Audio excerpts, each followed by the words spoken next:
வணக்கம் viewers, welcome back. IPhone 16 launch event எல்லாரும் பார்த்துருப்பீங்க. ப்ளஸ் என் கூட எல்லாரும் வெயிட் பண்ணுங்க. ஏன்னா இப்போ உடனே வாங்குறதுக்கான ஒரு டிவைஸான்னு கேட்டிங்கன்னா வேறு வழியே இல்லை. கண்டிப்பாக நான் வாங்கணும் அப்படின்னு நினைக்கிற ஒரு சில வாங்கலாம். இப்போது இங்கே ஈக்கட்டான நிலைமை என்ன அப்படின்னு பார்த்தீங்கன்னா, ஐஃபோன் 15க்கும் இதுக்கும் பார்க்கும்போது பெரிய அளவில் ப்ரைஸ் டிஃப்ரென்ஸ் இருக்காது. ரெண்டுமே 128 ஜிபி அப்படின்ற ஆஸ்பெக்ட்குள்ளே போகும்போது ரெண்டுமே உங்களுக்கு 60,000 ரூபாய் கிட்ட கிடைக்குது அப்படின்னு வச்சுப்போமே. ஸோ அப்படி இருக்கும்போது இன்கேஸ் 16க்கு ஏதாவது ஆஃபர் அப்ளை ஆகுதுன்னா அதே மாதிரியான ஐடென்டிக்கல் ஆஃபர் உங்களுக்கு எப்படி இருந்தாலும் 15க்கும் அப்ளை ஆகும். இப்போ 15 போயிட்டா நமக்கு என்ன கிடைக்கும் அப்படின்னு பார்க்கும்போது 16 கம்பேர் பண்ணும்போது டைனமிக் ஐலண்ட் கிடைக்கும், உங்களுக்கு லேட்டஸ்ட் லுக் மாதிரி கிடைக்கும். ப்ளஸ் ரியரில் எடுத்துக்கிட்டிங்கன்னா உங்களுக்கு 2 கேமரா, ஒரு டெடிகேட்டடாக ஒரு அல்ட்ரா வைட் இருக்கும். ஸோ இதெல்லாமே நம்ம வந்து யோசிக்க வைக்குது அப்படின்னு நான் சொல்ல வரேன். ஃபஸ்ட்டு இதை நல்லா ஞாபகம் வச்சுக்கோங்க. IPhone 16 E stands for economy அப்படின்னு சொல்லலாமா, இல்லாட்டி இதை வாங்குறவங்க டே 1 வாங்குற எல்லாரும் இழிச்சா வாயி அப்படின்னு சொல்லலாமா அப்படின்ற மாதிரி தான் நமக்கு சந்தேகம் வரும்.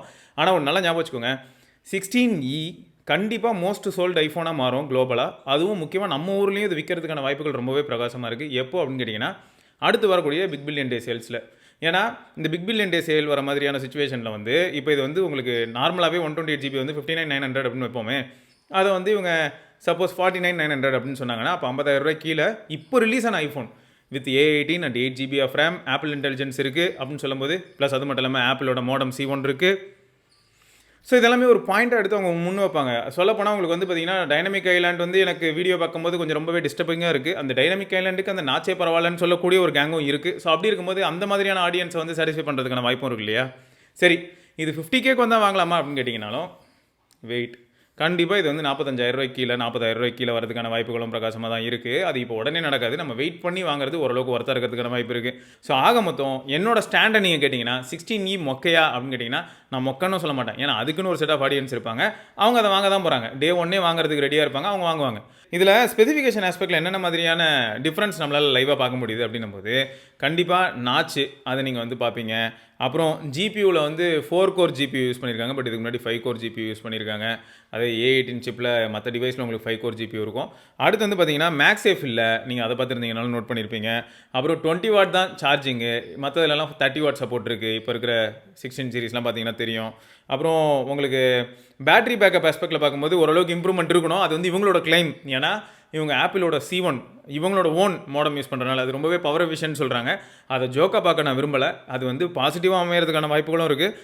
பவர் எஃபிஷியண்ட்டாக இருக்கிறதுக்கான சான்சஸ் அதிகமே தவிர நெட்வொர்க் ரிசப்ஷனில் ரொம்ப ஸ்ட்ராங்காக இருக்காங்கிறத நம்ம டெஸ்ட் பண்ண மட்டும் தான் தெரியும். ஐஃபோன் 16ஓட ஐஃபோன் SEயில் பேட்டரி லைஃப் பெட்டராக இருக்கும்னு சொல்லிட்டு வீடியோ பிளேபேக் டைம் கொஞ்சம் எக்ஸ்ட்ராவாக காமிச்சிருப்பாங்க. நீங்கள் அது ஈவெண்ட் பார்க்கும்போது நீங்களே கவனிச்சிருக்கலாம். அதுக்கு மெயின் ரீசன் என்னன்னு கேட்டால் ஆப்பிளோட கஸ்டமைஸ்டு மோடம் தான் சொல்லுவாங்க. ஸோ அதனால் சொன்னேன். அப்புறம் வந்து பார்த்தீங்கன்னா உங்களுக்கு brightness 1200 nits to the peak. அதே சமயம் மற்ற ஐஃபோன்ஸ் எல்லாம் இப்போ பார்க்கும்போது 2000 நிட்ஸ் வரைக்கும் போகுது. ஸோ இப்போ அவுட்டோர் விசிபிலிட்டிலேயும் உங்களுக்கு காம்ப்ரமைஸ் இருக்கும். அப்புறம் இந்த செராமிக் கோட்டிங் இருக்கும்ல டிஸ்பிளேல, ப்ரொடெக்டிவ் ஷீல்டு. ஸோ அந்த ஷீல்டு வந்து பார்த்தீங்கன்னா உங்களுக்கு வந்து இருக்கிற லேட்டஸ்ட் ஜென்ரேஷன் மாதிரி இல்லை இப்படின்னு எல்லாரும் பேசிக்கிறாங்க. ஸோ அதுவும் நம்மளை யோசிக்க வைக்குது. இது மட்டுமா, அல்ட்ரா வைட் பேண்ட் இருக்கும் இல்லையா, அதுவும் கிடையாது. ஸோ இந்த லொக்கேட் பண்ணுறதுக்காக ஒரு சில விஷயங்கள் யூஸ் பண்ணுவோம், ஆப்பிளோட ஏர்டேகா. ஸோ இந்த மாதிரியான விஷயங்கள்லாம் யூஸ் பண்ணுவோம்ல. ஸோ இந்த மாதிரியான ஃபீச்சர்ஸ் தான் அதில் ஒர்க் ஆகாது. இந்த மாதிரியான ஒரு சில விஷயங்களை நீங்கள் பார்க்க முடியும். ரைட்டா. இன்னும் நிறைய விஷயங்கள் சொல்கிறாங்க. எப்படி சொல்கிறாங்கன்னா இதில் இருக்கிற பிரைமரி சென்சாரே கிடையாது. இது மற்ற ஃபோனில் இப்போ 16 சீரிஸில் இருக்கிற அல்ட்ரா வைடை தான் இதில் பிரைமரியாகவே போட்டிருக்காங்க. குட்டி சென்சார் தான். இந்த மாதிரியான கிளைமும் இருக்குது. எல்லாத்தையுமே நம்ம கொஞ்சம் நாள் ஆகட்டும், வெரிஃபை பண்ணுவோம். இல்லை நம்ம கையில் டிவைஸ் கிடச்சதுன்னா நம்ம அதை வந்து யூஸ் பண்ணிவிட்டு நம்ம பார்க்கலாம். அதுக்கு முன்னாடி வந்து தெரில, ரொம்ப சாலிடாக கான்க்ரீட்டாக வைக்க முடியல.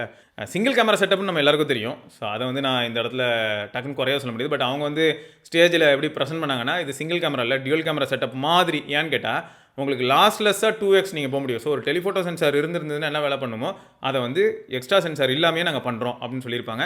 ஸோ அதுவும் ஞாபகம் இருக்கும்னு நினைக்கிறேன். அப்புறம் இதில் சென்சார் ஷிஃப்ட் கிடையாது, OAS அப்படின்னு சொல்கிறாங்க. OAS ஐஃபோன் 12 இருந்தது, 12 ப்ரோ, இதிலெல்லாம் OAS ஓகேயா, 12 மினி. அதுக்கப்புறம் எல்லாமே சென்சார் ஷிஃப்ட்டுக்கு மூவ் ஆகிடுச்சு. ஏன்னா சென்சார் ஷிஃப்ட்டு ஃபஸ்ட்டு வந்து உங்களுக்கு ஐஃபோன் 12 ப்ரோ மேக்ஸில் தான் இன்ட்ரடியூஸ் ஆகிருக்கும். ஸோ இதில் அது கிடையாது அப்படின்னு சொல்கிறாங்க. ஸோ இது எல்லாமே வந்து எப்படி அப்படிங்கிறத நம்ம வந்து அதை நான் திரும்பி சொல்கிறேனே, யூஸ் பண்ணிட்டு நம்ம உறுதியாக சொல்லுவோம். OASஓட சென்சார் ஷிஃப்ட்டை கம்பேர் பண்ணும்போது drastic difference day to day லைஃப்பில் தெரியுமான்னு கேட்டால் அப்படி ஒன்றும் ரொம்ப டக்குனுலாம் டிஃப்ரென்ஸ் தெரியாது. ஏன்னா இன்னை வரைக்கும் நம்ம மார்க்கெட்டில் யூஸ் பண்ணக்கூடிய நிறைய ஃபோன்ஸ் வந்து பார்த்திங்கன்னா OAS தான். சென்சார் ஷிஃப்ட் எல்லாருமே போகிறது கிடையாது. சரியா. ஸோ அதுக்காக சொன்னேன். அதுக்காக சென்சார் ஷிஃப்ட் மொக்கணும்னு நான் சொல்ல மாட்டேன். எல்லாமே அதுக்கான பர்பஸை டெலிவர் பண்ணும், அவ்வளோதான். ஸோ அடுத்து பார்த்தீங்கன்னா உங்களுக்கு இந்த கேமரா கண்ட்ரோல் பட்டன் மாதிரியான விஷயங்கள் அது எத்தனை பேர் வந்து எதிர்பார்க்குறீங்கன்னு தெரியல. கேமரா கண்ட்ரோல் இல்லை அப்படின்னு சொல்லி ஒரு சிலர் வருத்தம் தெரிவிச்சிருந்தாங்க.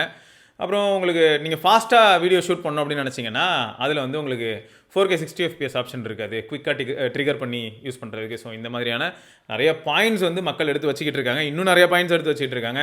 கேட்டால் எனக்கு டிசைன் பிடிக்கலங்கிறாங்க, எனக்கு வந்து இந்த ஃபோன் ஒரு 60K அப்படிங்கிற ஒரு ப்ரைஸ் டேக் வந்து ஜஸ்டிஃபை பண்ணுமான்னு தெரில, ஆப்பிள் லோகோ இருக்குது நான் ஒத்துக்கிறேன், இருந்தாலும் வந்து எனக்கு ஜஸ்டிஃபை ஆகுமான்னு தெரில. இந்த மாதிரியான நிறைய விஷயங்களையும் நம்மளால் பார்க்க முடியுது. ரைட்டு, இது எல்லாத்தையுமே வந்து எனக்கு தெரிஞ்சு யார் டிசைடிங் ஃபேக்டராக அமைவா அப்படின்னா ஃப்ளிப்கார்ட், அப்புறம் வந்து கன்சியூமர்ஸ். ஸோ கன்சியூமர் எவ்வளோக்கு எவ்வளோ அதை வாங்க போகிறாங்க அது ஒன்று. ஸோ அது வந்து ஆப்பிளுக்கு சக்ஸஸாக இல்லையாங்கிறது நமக்கு தெரிஞ்சுக்கலாம். டீல் டைமில் வாங்குறதுக்கான வாய்ப்புகளும் அதிகம். ஏன்னா எல்லா வருஷமும் பார்த்தீங்கன்னா நம்பர் சீரிஸில் என்ட்ரி லெவல் இருக்கு இல்லையா, இந்த iPhone 15 அதான் மோஸ்ட் சோல்டு ஃபோன் ஆஃப் 2024 இருக்கும். 2025 மோஸ்ட் சோல்டு ஃபோன் வந்து உங்களுக்கு iPhone 16 அமைய வாய்ப்பு இருக்குது. அது iPhone 16 மோஸ்ட் சோல்டு ஃபோனாக அமையிறதுக்கான இன்னொரு காரணம் எதுவாக இருக்கும் அப்படின்னு பார்த்தீங்கன்னா இந்த 16E ஒரு ரீசனாகவும் இருக்கலாம். இது வந்து நம்ம ஊரோட மற்ற ஊரில் ரொம்பவே எடுபடும். ஏன்னா $100 எக்ஸ்ட்ரா கொடுத்தா இவ்வளோ விஷயம் இருக்குது. ஏன்னா இப்போ நேரமே உங்களுக்கு நிறைய ஆஃபர்ஸ் நீங்கள் பார்த்துருக்கலாம். அப்படி இருக்கும்போது 16 வாங்குறதுக்கு யாராவது 16E வாங்குவாங்களான்னு சொல்லி அந்த ஊரில் நல்ல இம்பாக்ட் ஏற்படுத்தலாம். அப்போ அங்கேயும் விற்கலன்னா ப்ரொடியூஸ் பண்ண எல்லாத்தையுமே நம்ம கிட்ட தான் வைப்பாங்க. அப்படி விற்கும்போது நமக்கு வந்து பிக் பில்லியன் டேஸில் 40,000 கீழே வரதுக்கான வாய்ப்பு இருக்குது. ஸோ அப்போ நீங்கள் வாங்கிக்கலாம் அப்படிங்கிறத என்னோட தாழ்மையான கருத்து. இதை தாண்டி என்னன்னா, வாங்கும்போது 128GB வாங்கி மேபி எல்டர்ஸ்க்கு கொடுக்கலாம். பட் அங்கேயும் வந்து உங்களுக்கு இப்போ டெலிகிராம் யூஸ் பண்ணுறாங்க, இந்த மாதிரி மல்டிபிள் அப்ளிகேஷன்ஸ் யூஸ் பண்ணுறாங்க அப்படின்னும் போது அதோட கேட்ச் மெமரி இன்க்ரீஸ் ஆகிட்டே போச்சுன்னா அது ஸ்டோரேஜ் மெமரியில் பிடிக்கிற மாதிரி தான் இருக்கும். அதை ஃபோன் ஸ்டோரேஜ் குறைஞ்சிக்கிட்டே வரும். ஸோ 128GBங்கிறது ரொம்பவே சஃபிஷியன்ட் சொல்ல முடியாது. அதுவும் நீங்கள் வீடியோ ஃபோட்டோ இதெல்லாம் எடுக்கிற ஐடியா வச்சுருந்தீங்கன்னா கண்டிப்பாக 128GB அப்படிங்கிறத 2 தடவை யோசிச்சுக்கோங்க அப்படின்னு தான் நான் சொல்லுவேன். 256 போகிறது பெட்டர். ரைட்டு. ஸோ நீங்கள் வந்து 16E பார்த்தீங்க இல்லையா, உங்களுக்கு எப்படி தோணுது? அண்ட் இதுக்கு குறுக்கால அங்கிட்டு இங்கிட்டும் நத்திங்கோட ஃபோன் 3 வேறு சுற்றிக்கிட்டு இருக்கு, அன்ரிலீஸ்டு ஃபோன் 3. அதை பற்றியும் நிறைய பேர் நீங்கள் கமெண்ட்ஸ் பண்ணியிருந்தீங்க, அதையும் நான் பார்த்தேன். ஏகப்பட்ட கமெண்ட்டு எல்லாருமே நல்லா எப்படின்னா, நம்ம யாருமே நத்திங் ஹேட்டர் கிடையாதுங்க, சரியா? நத்திங் வந்து ஓரளவுக்கு ஒரு சரி விக்கி மாதிரியே சொல்லுவோமே, வளர்ந்து வரும் குழந்தை.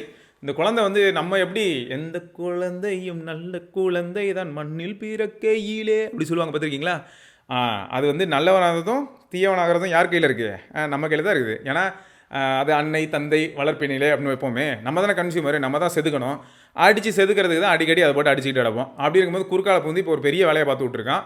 16 Pro Max வந்து இப்போது நீங்கள் ரீசெண்டாக அந்த மேக்ரோ சாம்பிள் பார்த்துருப்பீங்க, மேக்ரோ சாம்பிள் ஒன்று அட்டாச் பண்ணியிருப்பாங்க. ட்விட்டரில் பார்த்தீங்கன்னா தெரியும், நத்திங் அட்டாச் பண்ணியிருப்பாங்க. ரொம்பவே இம்ப்ரெசிவ் வந்தது. ஏன்னா நான் மேக்ரோ ஃபோட்டோஸ் அதிகமாக எடுப்பேன், எனக்கு வந்து ரொம்பவே ஹாப்பியாக இருந்தது.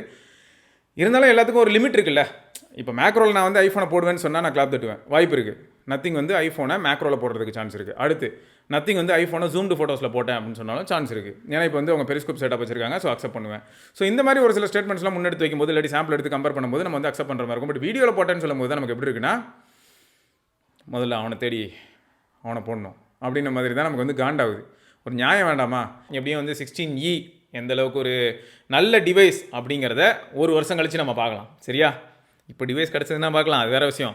வெயிட் பண்ணி இந்த டிவைஸ் வந்து அண்டர் 45K 40Kக்கு கீழெல்லாம் வந்ததுன்னா நல்ல டிவைஸாக நம்ம வாங்குறதுக்கான வாய்ப்புகள் இருக்குது. அதாவது பட்ஜெட் ஐஃபோன், அது கரெக்டு 60,000 பட்ஜெட். சரி, பட்ஜெட் ஐஃபோனில் டைப் சி, சரியா? இது ஒன்று. iOSல ரேம் கம்மியாக இருந்தாலே நல்லா பண்ணோம் அப்படின்னும் போது 8GB ரேம் அப்படிங்கிறது அதோட லைஃப் கொஞ்சம் ப்ரொலாங் பண்ணுமோ அப்படின்னு தோணுது. அடுத்தடுத்து அப்டேட்ஸ், அப்புறம் out of the box A18 chip இருக்குது. ஸோ ஆப்பிள் இன்டெலிஜென்ஸும் இருக்குது. ஸோ இந்த மாதிரியான ஃபேக்டர்ஸ் தான் நம்மளை வந்து யோசிக்க வைக்கிறதே தவிர மற்றபடி வேறு எதுவும் இல்லை. ஸோ இந்த மாதிரியான ஃபேக்டர்ஸையும் யோசிச்சு நான் எப்போ வாங்க சொல்கிறேன், 45,000 கீழே 40,000 கீழே வரும்போது தாராளமாக வாங்கலாம் அப்படிங்கிறது தான் என்னோட கருத்து.